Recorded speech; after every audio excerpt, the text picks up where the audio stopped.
bienvenue dans notre assemblée pour cette rencontre. Vous savez, les choses au début ont toujours des difficultés pour démarrer parce que les gens se méfient un peu de l'inconnu. Mais lorsque la chose sera bien connue, la méfiance va disparaître et alors ça sera quelque chose d'utile pour tout le monde. Alors je voudrais encore une fois vous remercier d'avoir accepté de venir à Nouvelle-Jérusalem. Je vais passer la parole au docteur Pasteur Kivutu pour la suite.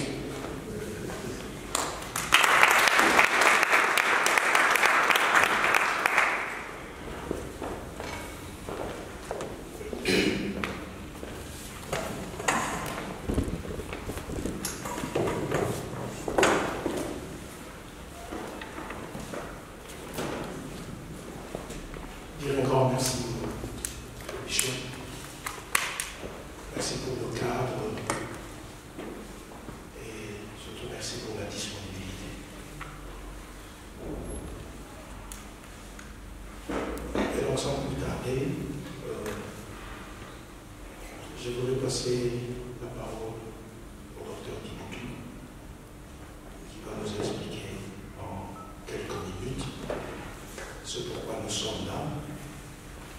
Éventuellement, on laissera la place aux éventuelles questions et dans la mesure du possible, nous allons nous compléter et essayer d'éclairer nos bien-aimés qui sont là.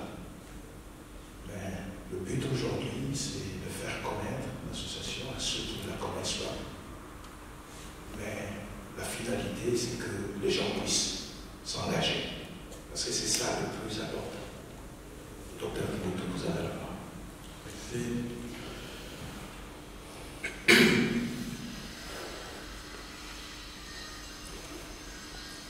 Le fait que Martin Luther s'est élevé pour moi, un aîné pour nous, dans les ministères, dans ce pays, la Belgique, qui est à l'avant-garde de la prédication de l'évangile, en tout cas dans la communauté congolaise. Il y a des centaines d'églises dans le monde, mais on peut sans aucun doute dire que le centre est ici en Belgique et ici dans ces lieux. Merci, Bishop, pour cette opportunité que tu nous donnes de nous exprimer depuis cette tribune bien connue et combien significative pour notre communauté de la diaspora congolaise. C'est un témoignage qui est rendu à la crédibilité de l'ANDC. Nous l'avons clamé depuis le commencement que ce mouvement n'était pas une association comme les autres. Ce n'était pas tout simplement quelques hommes, quelques courageux, messieurs, dames, qui se sont réunis quelque part pour essayer d'avoir une activité. Nous avons nos activités. Tous ceux qui sont avec nous sont au travail dans la semaine.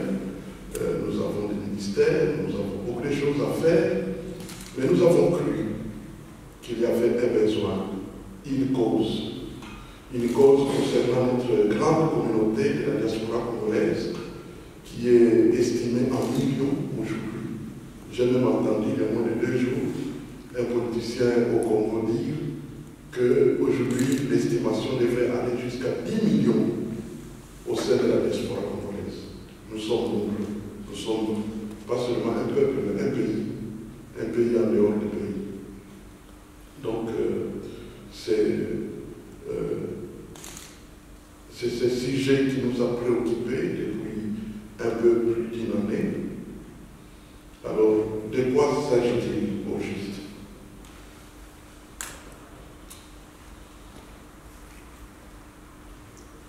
La diaspora congolaise n'est pas la seule diaspora.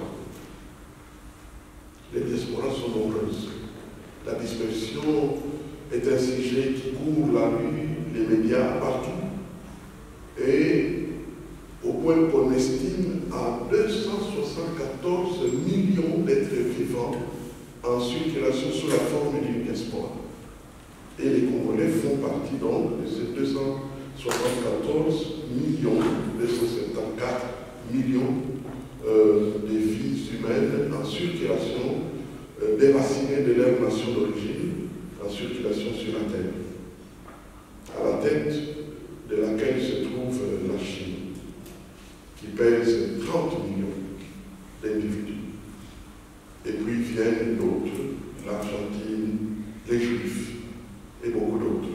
Et nous sommes parmi les 10 diasporas importantes de notre temps. Par conséquent, les problèmes des diasporas, de toutes les diasporas, se posent également pour la diaspora congolaise. Sauf que beaucoup de diasporas sont organisées. Les Chinois sont organisés, les Argentins sont très organisés, les Turcs sont très bien organisés. Mais les Congolais ne sont pas globalement structurés. Nous avons beaucoup d'organisations qui réussissent. La preuve est que nous nous trouvons dans un cadre réussi. C'est une organisation. Par-ci, par-là, on trouve des communautés chrétiennes réussies. Moi-même, j'ai aussi le privilège de travailler quelque part dans une communauté chrétienne qui est un peu connue, l'EIB, l'Église internationale de Bruxelles, réussie. Mais ce sont des groupes qui ne représentent pas toute la diaspora. Et donc, ce peuple, les Congolais, il faut bien que quelqu'un s'en occupe. Et qui va s'occuper des Congolais, si ce n'est les Congolais eux-mêmes? Et donc, nous devons faire quelque chose. Et c'est quelque chose qui s'impose à nous tous. S'impose à nous tous. D'autant plus que le temps qu'il fait est un temps difficile. Nous le savons tous. Il y a plus de 20 ans, quand nous sommes venus dans ce pays, on n'avait pas besoin de s'inquiéter sur le plan sécuritaire, par exemple.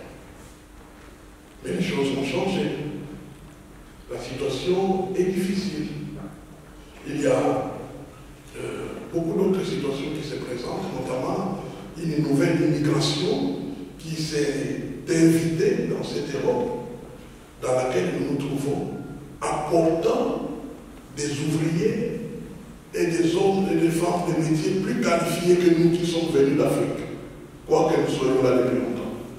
Pensez aux gens qui sont venus de l'Europe de l'Est. Et ceux qui viennent d'arriver du Moyen-Orient sont des gens fréquemment très chevronnés dans les métiers. Et donc, c'est fait que nous ne sommes plus la priorité de ceux qui engagent, de ceux qui prennent des gens de métier pour les engager à faire des choses. Donc nous nous trouvons dans une situation très très difficile. Et à cela, on peut ajouter la situation de notre pays, le Congo, qui passe par des épreuves incalculables. En sorte que l'aide que nous envoyons là-bas bientôt sera insignifiante pour vraiment aider la population. Parce que la situation ne fait que s'aggraver. La famine gagne du terrain là-bas. Et l'indice du développement humain, on parle d'un pays qui serait même le dernier, d'après les statistiques publiées par notre frère Noël Tchani, qu'on serait au numéro 228 sur 228 en indice de développement humain. Donc, d'un côté, la situation devient difficile pour nous-mêmes ici, et de l'autre, les gens que nous aidons, nous devons les aider davantage. Donc, nous sommes entre le marteau et l'enclume. Que faut-il faire? C'est là où se trouve le problème. Et d'ailleurs, je n'ai pas fini de développer tous les problèmes. On peut ajouter le problème de Béniboum, qui est un problème récurrent et sérieux. Je veux dire, ça fait sortir de la guerre, la Deuxième Guerre mondiale, les Européens ont eu beaucoup de bébés. Et ces bébés-là constituent la majorité d'êtres humains dans cette Europe. Donc si vous dessinez la pyramide des âges de l'Europe, vous verrez que actuellement, vers la gorge, se trouve le plus grand nombre de la population. Cela veut dire que pour la plupart d'entre nous, ces gens-là seront nos contemporains à la retraite. Vous connaissez les statistiques, certainement. 14% des Congolais d'Europe ont un emploi qui correspond à l'information universitaire. 14%. Cela veut dire 86% des diplômes ne servent pas. C'est grave. Très très grave. Vous savez vous-même que lorsque nous sommes à l'école, notre miroir à nos professeurs, c'est que nous allons devenir. Et quand vous avez fini les études, maman a supporté son mari aux études, se disant, quand il aura fini les études, certainement nous aurons de quoi vivre, et les études sont terminées depuis 20 ans.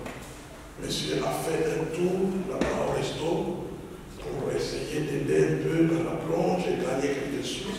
C'est depuis 20 ans qu'il est ouvrier là-bas, avec un diplôme qui dort dans la valise. C'est donc une situation très très difficile. L'emploi, d'après les statistiques d'experts, on nous dit que les Congolais de l'Europe ont un emploi à 50-51%. Cela veut dire presque 50% des Congolais n'ont pas d'emploi. Et ceux qui en ont un, le plus souvent, c'est des emplois ouvriers. Même quand ils sont indépendants, c'est des emplois ouvriers distribués, des journaux et beaucoup d'autres choses que nous connaissons. Le grand problème qui se pose finalement, c'est que est-ce que sommes-nous capables de résoudre ce problème? La réponse est oui. Oui. Quand vous êtes 10 millions, quand vous êtes 7 ou 8 millions, vous devez être capable de résoudre vos problèmes. C'est ce que nous disent les Suisses. Ils sont 12 millions d'habitants et ils sont l'un des pays les plus riches au monde. Ils n'ont ni or ni diamant, comme la RDC. C'est ce que font les Belges. Et les taxes dont on parle, c'est la cotisation, c'est la contribution, le taxe. C'est la cotisation, sauf que c'est contraignant, parce qu'ils se sont dit, pour ne pas dépendre de la mauvaise foi de certains, autant transformer ça en loi. Comme ça, les gens sont obligés de pouvoir donner. Mais en réalité, ce sont des cotisations. Et c'est là où se trouve la clé de la mission de l'AIDC, Association internationale de la diaspora congolaise. Nous sommes en train de courir par le monde pour partager un message. Un message qui contient deux projets, deux objectifs. Le premier objectif, c'est que notre diaspora doit devenir visible. Aujourd'hui, nous ne sommes pas visibles. Je vous informe ce que vous savez. Nous n'avons pas encore, à ma connaissance et à la connaissance de plusieurs, réalisé par exemple un attroupement pour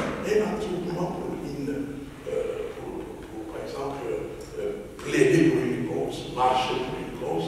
Nous n'avons pas encore réalisé une rencontre réunissant 10 000 Congolais de la diaspora.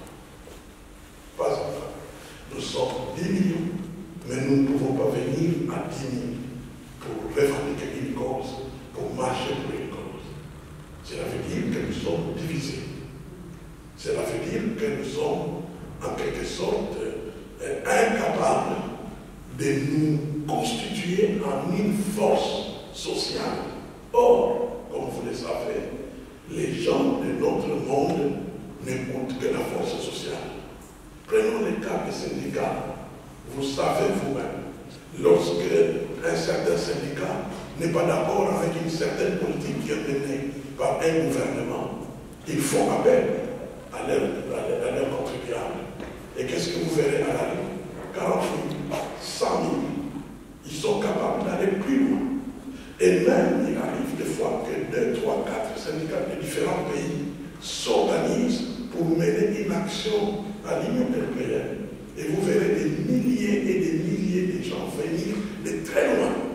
Pourquoi? Parce qu'en eux habite une capacité, une force, une mise en commun.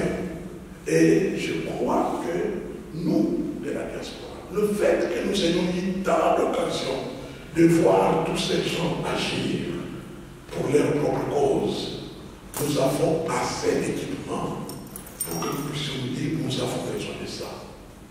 Donc, le premier objectif que nous voulons atteindre, c'est que nous puissions être un public capable de venir ensemble pour être visible.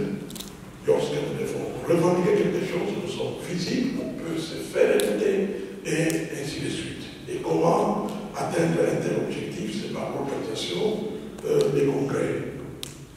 Et c'est pourquoi l'AITC d'ailleurs propose un premier congrès qui aura lieu au mois de février, le 24, 25, 26 février 2017. Nous allons avoir notre premier congrès auquel nous invitons une quinzaine d'intervenants dans le but de conscientiser. Il y a très très bientôt des informations seront en circulation pour permettre au plus grand nombre d'être au courant de ce projet de congrès afin que nous puissions accroître notre compréhension de notre besoin de venir ensemble. Nous savons que nous devons venir ensemble, mais nous voulons insister jusqu'à ce que nous serons capables de nous dire oui, ça nous concerne, nous devons bouger. Donc ça, c'est le premier objectif que nous voulons atteindre, c'est un objectif de visibilité sociale. Et le deuxième objectif, qui me semble le plus important de tous, c'est le développement socio-économique. Le développement socio-économique. Pourquoi?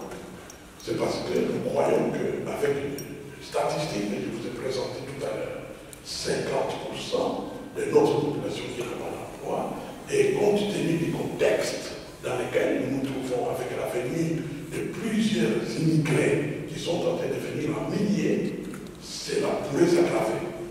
Parce qu'en ce moment-là, les entreprises auront en bas du choix entre un Africain et quelqu'un qui vient d'un pays de l'Est, un Africain, quelqu'un qui vient du Moyen-Orient. Vous connaissez les jeux qui se passent et je ne vous apprends rien.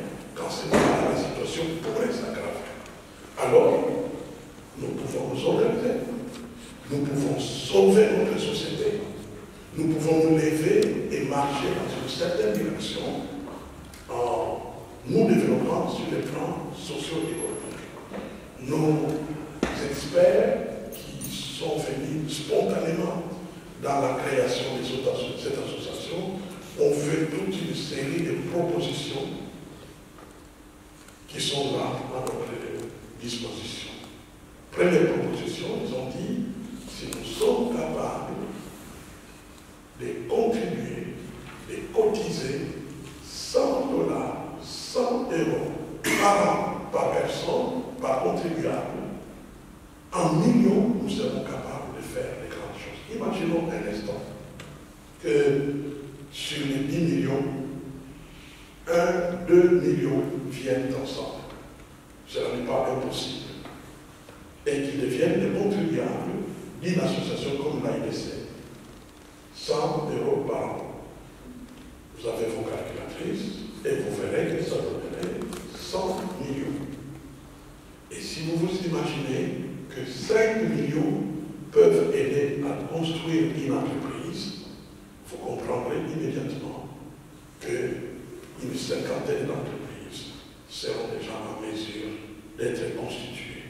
Et dans ces entreprises, on sera capable de privilégier de la même manière que certains extrémistes de droite prônent que les Français d'abord, les Suisses d'abord, dans ces entreprises, il sera tout à fait possible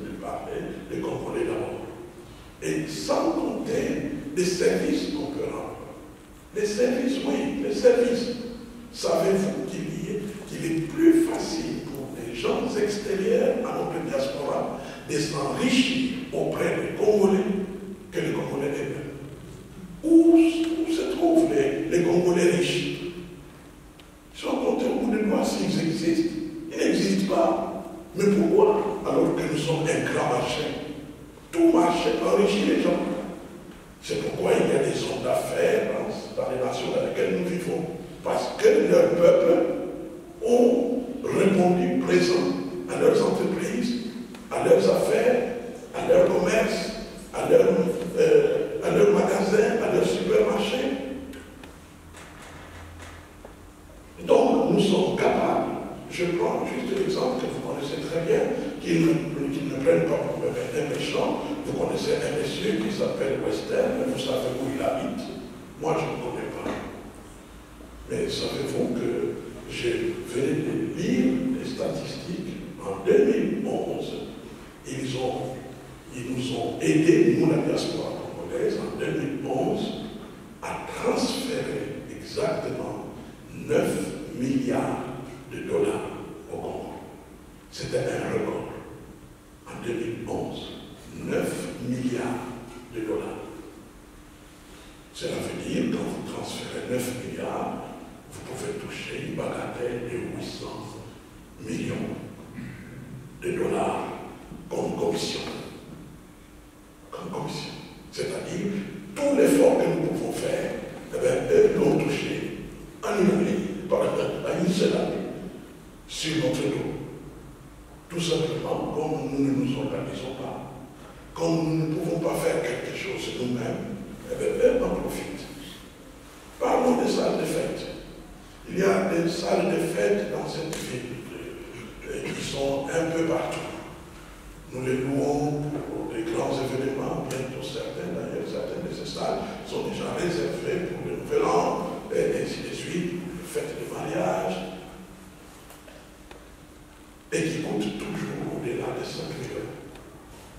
Et vous verrez que le plus souvent, les meilleurs clients, ce sont les Congolais. J'ai entendu ça de la bouche d'une personne quelque part dans cette ville de Bruxelles. Je suis allé pour essayer de voir si on pouvait arranger quelque chose pour la salle. Et la personne qui m'a accueilli a réagi tout gentiment en me disant, ne sachant pas que je militais pour la cause congolaise, elle m'a dit, c'est une dame, elle m'a dit, vous savez que 70% de notre chiffre d'affaires annuel provient de la location des Congolais. Et elle m'a parlé avec fierté. C'est notre droit. Mais est-ce que les Congolais ne sont pas capables de s'organiser et d'avoir des grandes salles et ne louer que Congolais et ramener cet argent chez nous-mêmes? Ce dont je parle, ce n'est pas une question de préférence, c'est une question de vie ou de mort. Parce que si nous ne faisons pas ça, voici ce qui va arriver. Tout à l'heure, je parlais de Bibo. Que c'est eux qui vont devenir nos collègues de la vieillesse. Nos enfants sont des blancs à la pommoire. Ils ne vont pas nous garder à l'appartement. Quand le mari voudrait, probablement l'épouse dira non. Ou sinon, ce sont les enfants qui diront il faut que papy aille se reposer quelque part. Et donc, il nous faudra aller dans les hommes de vieillards. Je suis sûr que vous êtes au courant que le budget d'une personne de troisième âge dans un homme de vieillard tourne autour de 1,3 million. Qu'est-ce que je dis? 1 300 € par an. 1 300, 350 € par an. Et vous êtes au courant que comme nous sommes en majorité des ouvriers, ça c'est les salaires que nous gagnons quand nous travaillons. Ça ne sera pas notre pension.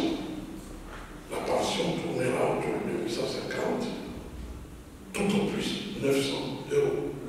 Cela veut dire que plusieurs ne seront même pas capables de payer leur chambre dans une maison de retraite. Et là encore, nous regardons ailleurs pour dire leur maison de retraite. Et pourtant, organisée, nous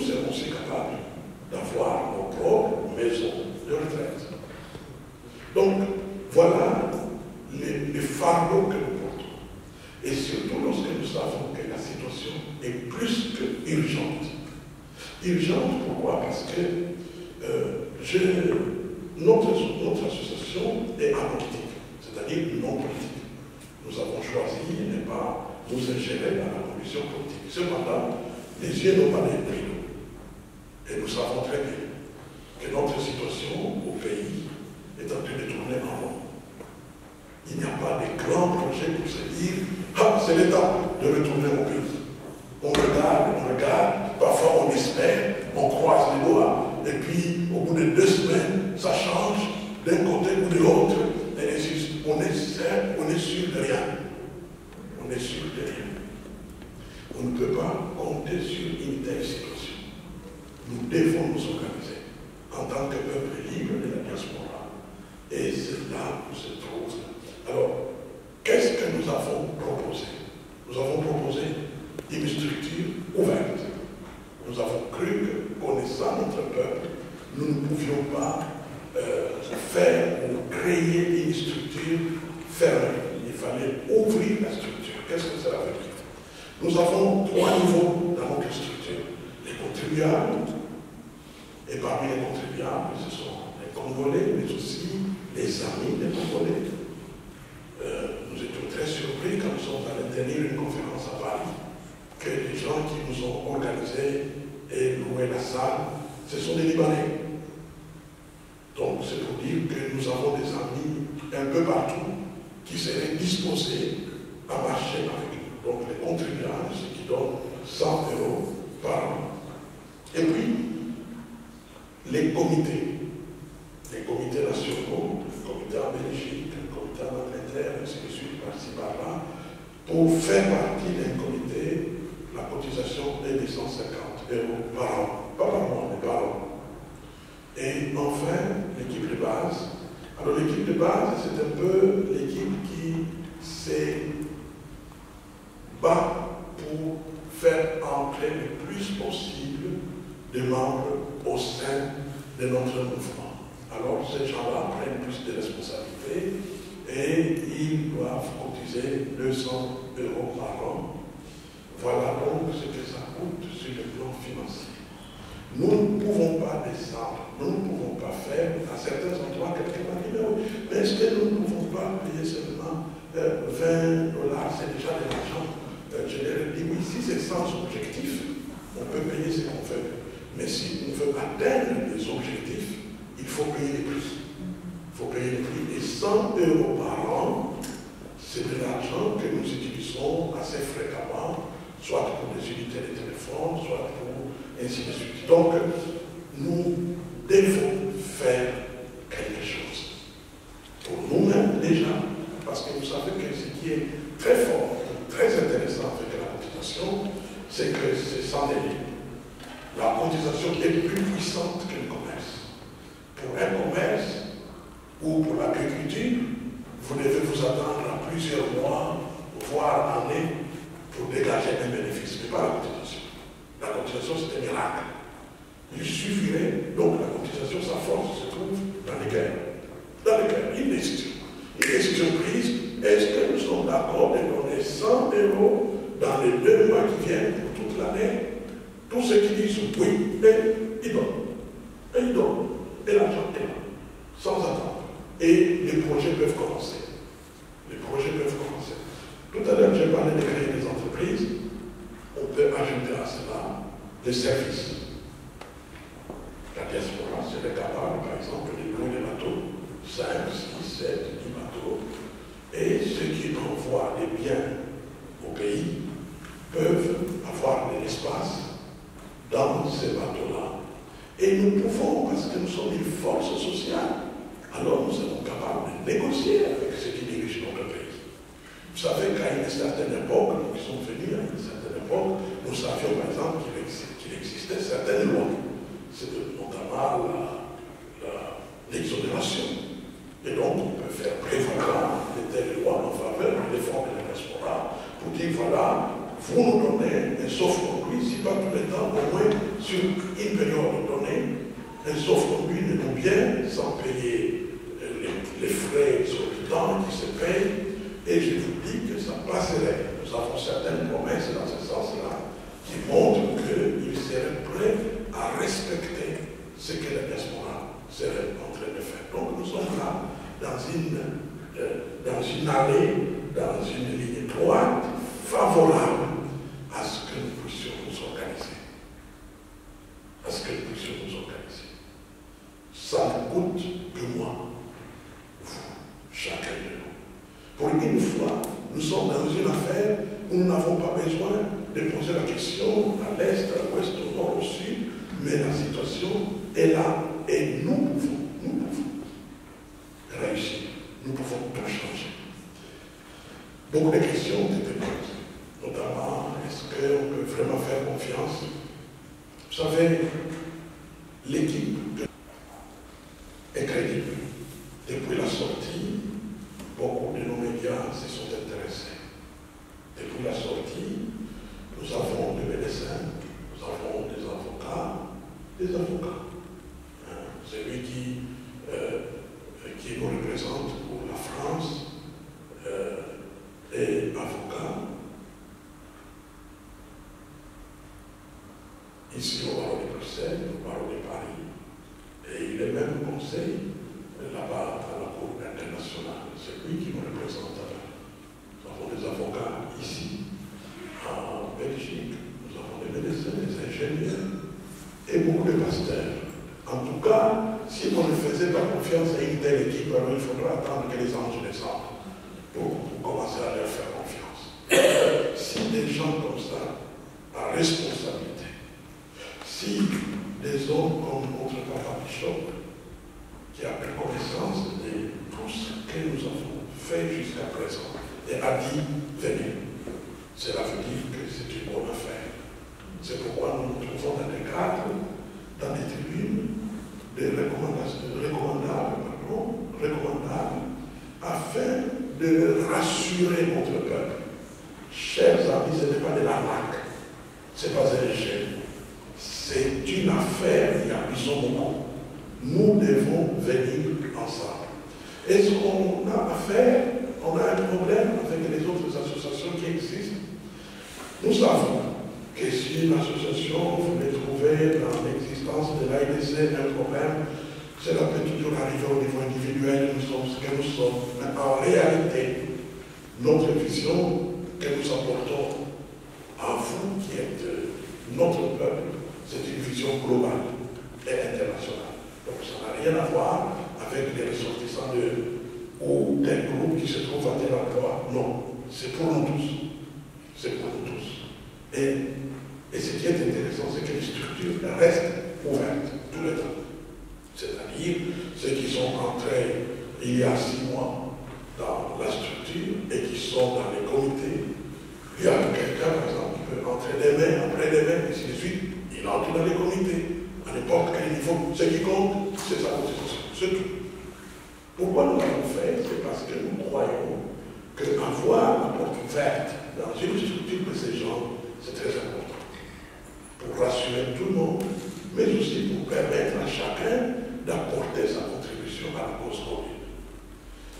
Je ne vous cache pas que certains d'entre nous, nous avons des noms qui ne veulent rien dire par rapport à notre nation. Il y a ceux qui ont des noms célèbres. Si vous citez certains noms, je ne vais pas en citer quelques-uns, des gens qui ont décédé, vous savez, sont des gens à responsabilité. Nous ne sommes pas congolais, nous aussi. N'avons-nous pas les droits comme tout autre congolais, nous aussi. Voilà pourquoi nous avons pensé que c'est bon d'avoir une structure ouverte. Comme ça, tous ceux qui sont compétents, tous ceux qui ont une vision, tous ceux qui portent un fardeau, eh bien, ils peuvent venir. Les banques, je termine par là. Les banques ne nous ont jamais facilité la tâche. Je suis dans ce pays depuis longtemps, comme plusieurs d'entre vous, et j'ai accompagné des amis, des frères, qui voulaient avoir un prêt bancaire pour réaliser un projet, et je vous dis que c'était souvent un parcours des combattants. Les portes étaient souvent fermées. Et nous avons là, au travers d'une telle vision, une occasion de prendre des raccourcis et vaincre et s'en sortir. Voilà donc le message que je voulais passer. Je préfère que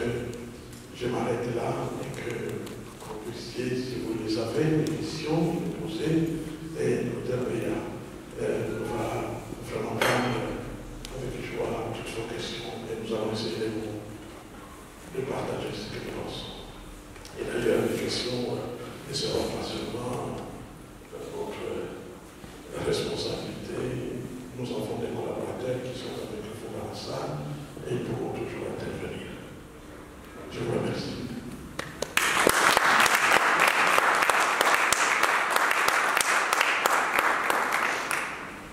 Merci, docteur. La parole est à celui qui veut poser sa question. Je crois que les objectifs ont été clairement expliqués. Deux objectifs: la visibilité et le développement socio-économique de la diaspora dans la diaspora.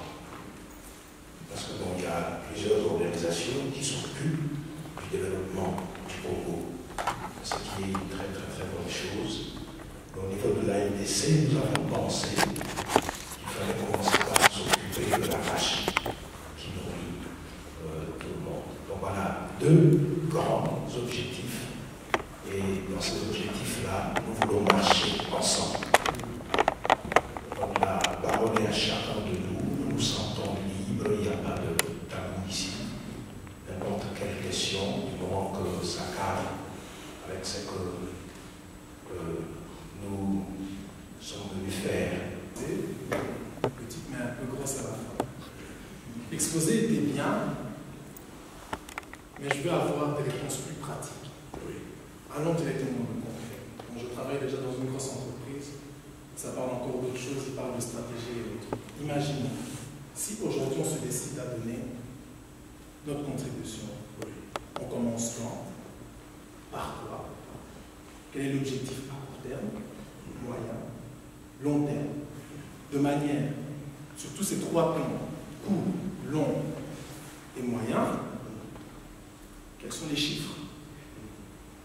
On ne vit plus dans le monde où, quand j'étais né, je suis né ici en 88, mon père travaille dans une entreprise congolaise, on nous racontait de beaux discours.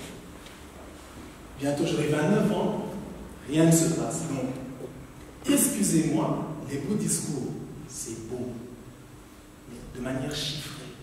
On va où? De manière concrète. On gagne quoi?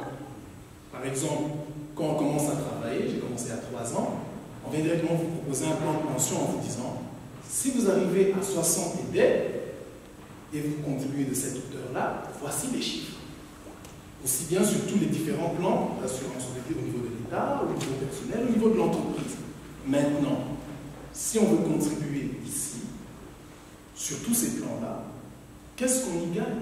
Et qu'est-ce qu'aussi les gens qu'on va aider y gagneront? Parce que si c'est juste en termes, ok, on a d'abord les idéaux, on a eu beaucoup d'idéaux, ça fait plusieurs années que le Congo est ce qu'il est, la situation s'aggrave. Concrètement, où est-ce qu'on va? Concrètement, quels sont les projets que vous nous proposez? Concrètement, par quoi vous voulez qu'on commence? Concrètement, où est-ce que vous voulez nous emmener? Parce que c'est bien beau, mais on ne contribue. Je suis désolé, je suis de la génération, je ne contribuerai jamais si aujourd'hui on ne me dit pas de manière claire et précise.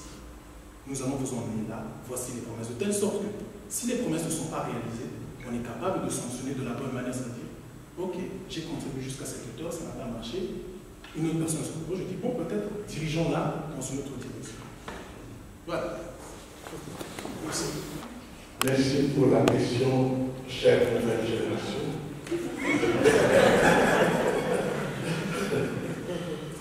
Nous croisons cette question assez souvent. Nous en sommes à une 40e conférence. C'est le fait que nous reconnaissons la place de cette question qui vient assez souvent. Une association comme la nôtre est là avec une vision. Elle n'est pas une entreprise. Nous n'avons pas créé, nous, les entreprises. Nous motivons notre peuple pour que le peuple devienne des contribuables. Et les contribuables apportent l'argent dans l'association qui est comme une caisse commune sécurisée. Il y a un numéro de compte qui est disponible. À la fin, chacun de vous pourra avoir cette brochure gratuitement.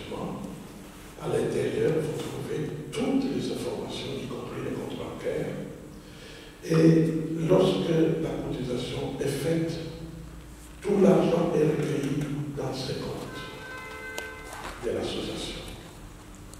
Maintenant, nous avons une grande équipe d'experts.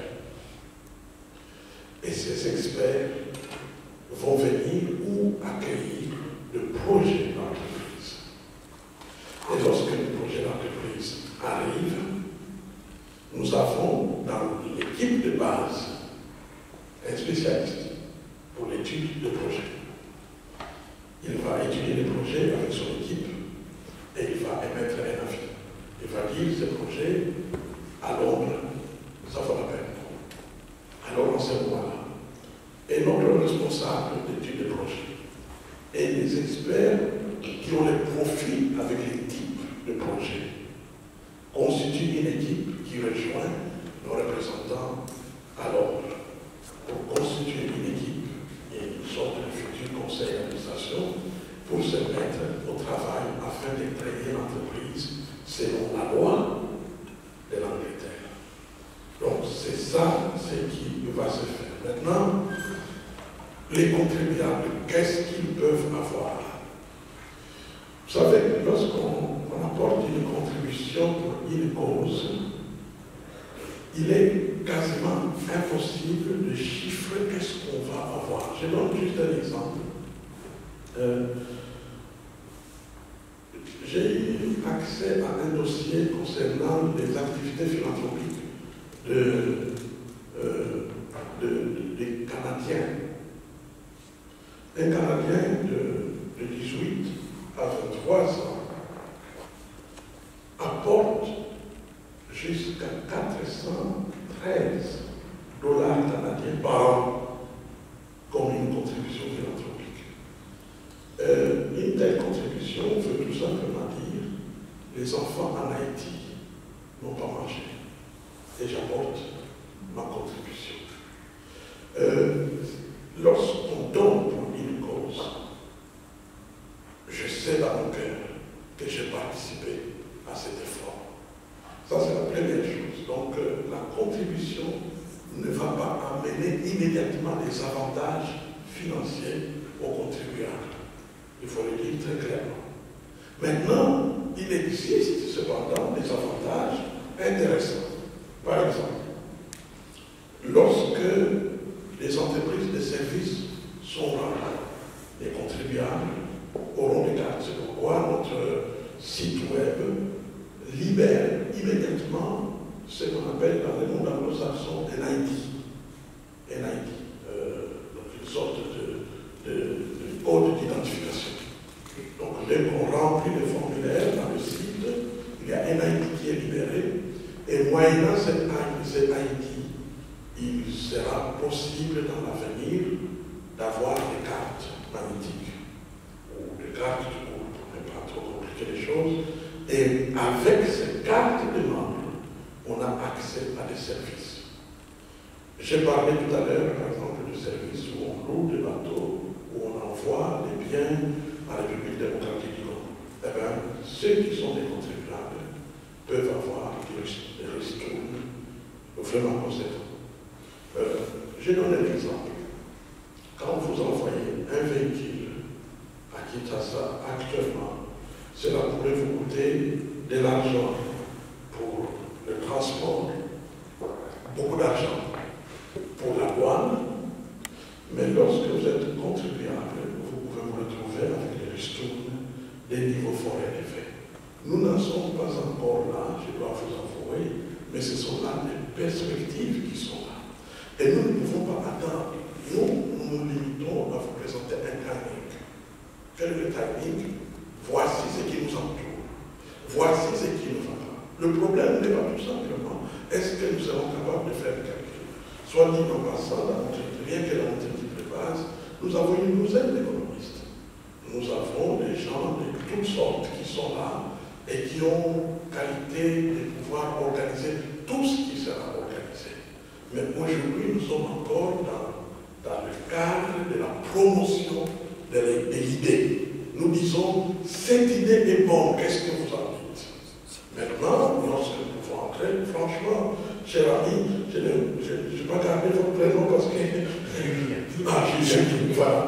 Mon cher ami Julien, moi j'ai déjà payé ma cotisation. Et plusieurs autres qui sont avec nous, ils ont payé. Quel est l'avantage de cet argent? C'est que c'est un argent que personne ne dépense. Il n'y a pas de dépense. Même lorsque nous avons des réunions comme ça, vous verrez qu'il y a peut-être un gîte à boire. Ce sont des volontaires de l'association qui le donnent, pas les contribuables. Donc l'argent des contribuables ne bouge pas. Au mois de février 2017, nous allons voir un congrès.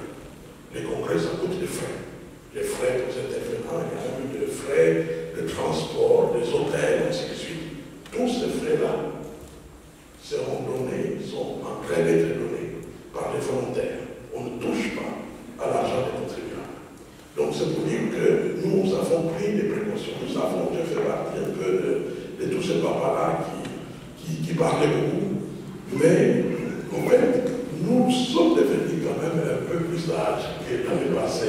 Parce que nous sommes devenus un peu plus sages. Regardez là où vous vous trouvez, c'est du concret quand même. C'est du concret. Donc, c'est pour dire qu'on réalise les choses. Et vous verrez vous-même ce qui va se passer. Donc, les calculs que vous avez appelés là, dont vous parlez, à moyen terme, à long terme, ce n'est pas mon travail. Moi, mon travail, c'est faire connaître l'idée, la visibilité et les socio-économiques. Maintenant, les économistes, les spécialistes, quand ils vont commencer à agir d'un projet à un autre projet, là, vous aurez tous les calculs possibles, ils vous diront tout ce qui va se faire. Ce que je sais est que si nous apportons la contribution, elle sera en sécurité. Moi, mon travail, c'est de protéger votre argent. Je fais partie d'un groupe de gens qui détiennent la signature. Alors ça, je peux vous garantir que je participe à la protection de votre argent. Voilà. Et donc je voulais juste compléter le docteur en ce qui concerne la préoccupation de notre frère Julien. Je crois que le docteur l'a expliqué. Nous ne créons rien. Nous sensibilisons notre population par rapport à une problématique. Et nous disons à notre population, qu'est-ce que nous faisons? Nous restons les bras croisés, nous serons surpris demain. Donc il nous faut faire quelque chose. Je comprends bien ta préoccupation, toi la nouvelle génération. Nous ne voulons pas que demain, une autre génération vienne nous dire que les vieux n'avaient rien fait. Mais c'est pour ça d'ailleurs que nous nous disons, bon, commençons à bouger pour que demain, les jeunes générations ne nous condamnent pas. C'est-à-dire que chacun de nous met dans cette cagnotte-là. Maintenant, ce que nous voulons créer comme entreprise, c'est une manière de parler. Les projets, ce sont les Congolais qui les amènent. Julien peut avoir un projet. Par exemple, bon, moi je vais créer telle entreprise. Une maman ici peut se dire, moi je vais créer une entreprise, je ne sais pas moi, des titres et services qui s'occupent de ça. Eh bien, chacun amène son projet. L'AIDC, de par la forme juridique que nous avons prise, nous ne pouvons pas créer des entreprises. Nous sommes, si tu veux bien, une caisse de dépôt.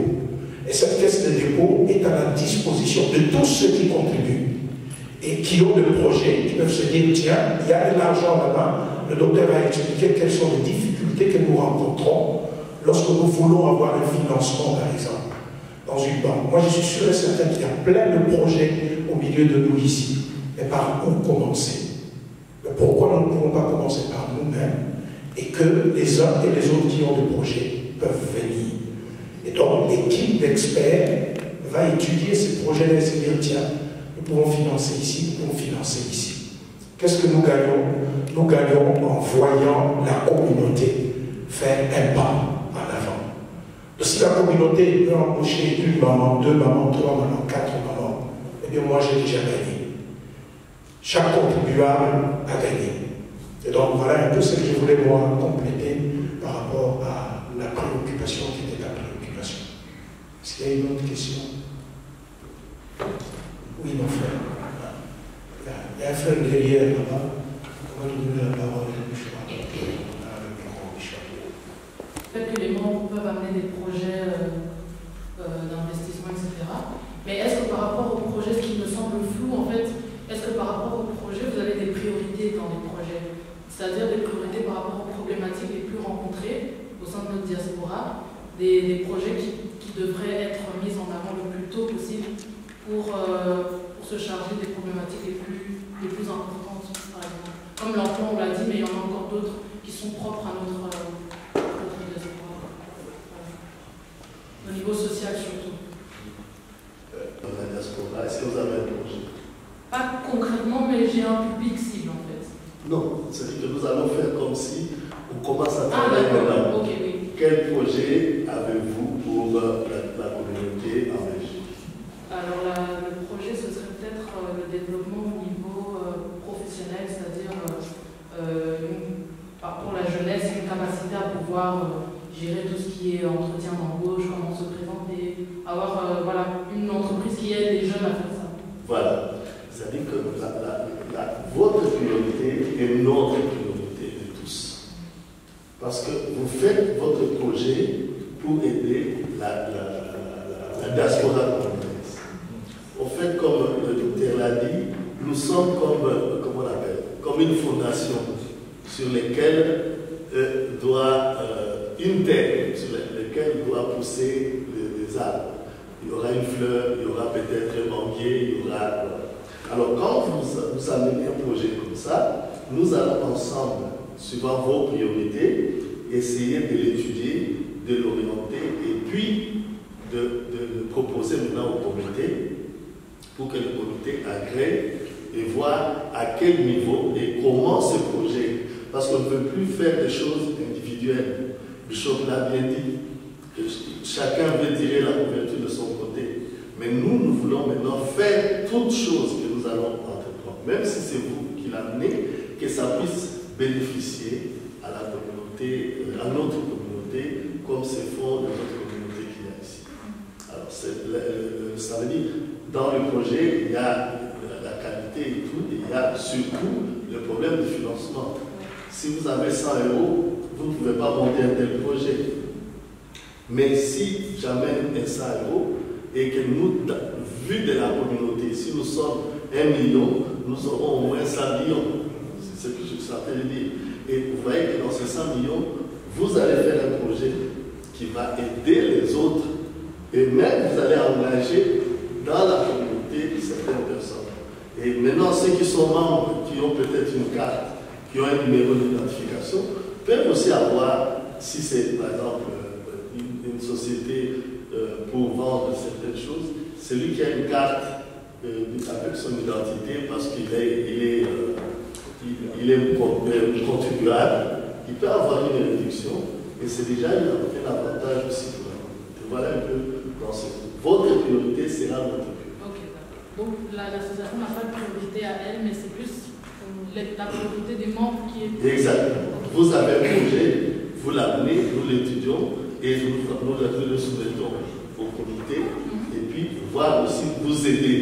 Comment ça va aider la communauté qui est notre communauté. Voilà.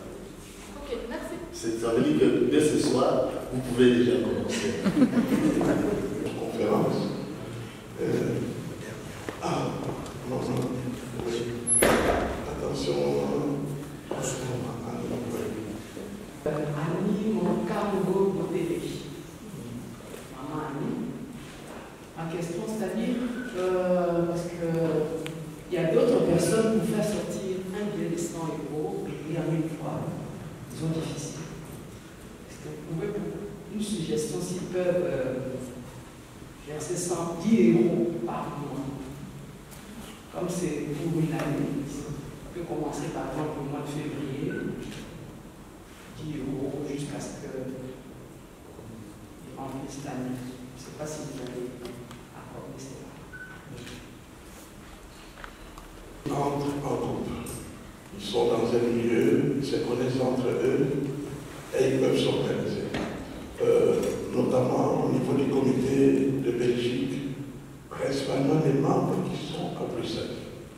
ils se connaissent dans la suite, ils se connaissent entre eux. Alors, à ce niveau-là, c'est possible. C'est possible, ils ont une caisse et des listes. Donc, une personne peut déposer son argent là-bas, et puis chaque fois on note, et quand on aura les 100 €, on peut faire arriver dans les comptes bancaires. On ne pourra pas permettre que les gens donnent, c'est pas si 10 € dans les comptes, ça peut payer des frais bancaires, des choses compliquées. Donc on préfère que ça se passe. C'est déjà arrivé, la situation est déjà arrivée au niveau du comité de Bruxelles. Ils s'organisent pour accueillir et s'entraîner à ce niveau-là. Donc c'est beaucoup plus, c'est à l'amiable qui les organise ça. Ce n'est pas une décision de l'association. L'association permet que cela puisse exister et attire l'attention pour qu'il n'y ait pas de problème dans la suite du temps, de perte d'argent au moins, mais en réalité, ça se fait. Oui, c'est possible. Bon, en tout cas, vraiment, nous ne pouvons que multiplier nos remerciements à l'endroit des Papa Bishop Martin Djebélé pour cet accueil. C'est plus qu'un accueil, c'est ce soutien, ce support qu'ils